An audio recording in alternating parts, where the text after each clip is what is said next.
Ya puedes encontrar en tu kiosco habitual la revista de Bous al Carrer de la primera quincena de octubre.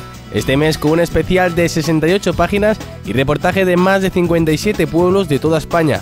Además de los apartados habituales como la jugosa editorial de nuestro director, noticias de actualidad, la sección infantil El Pilonet, banderas por el mundo y cartas al director. La portada de este mes corresponde a la presentación de la Fira de Onda 2009, donde se anuncia que en sus próximas fiestas, que comenzarán el 17 de octubre, se celebrarán 3 encierros con toros cerriles y soltarán un total de 30 toros.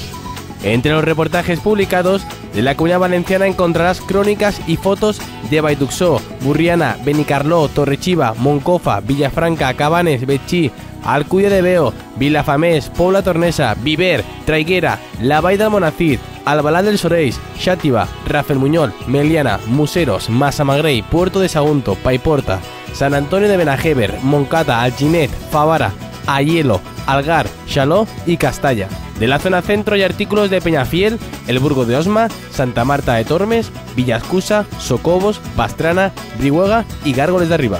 De la zona norte se han publicado reseñas de Calatayud, Novallas, Aguarón, Albeta, Camarena de la Sierra, Villastar, Calahorra, Entrena, Falces y Tafalla.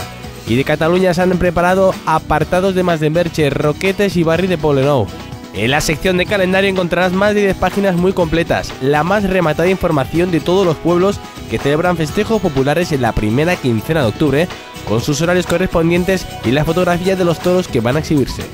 Además, este mes te presentamos la nueva colección de los 5 DVDs con las imágenes de la temporada que estarán disponibles desde el próximo 15 de octubre, donde estará disponible el número 1 y que saldrá correlativamente con cada revista hasta el 1 de febrero. También encontrarás en esta revista la nueva promoción de Calendarios de Bolsillo 2009 con la opción a elegir entre 25 fotografías y especialmente preparados y numerados para loterías y sorteos de peñas y comisiones.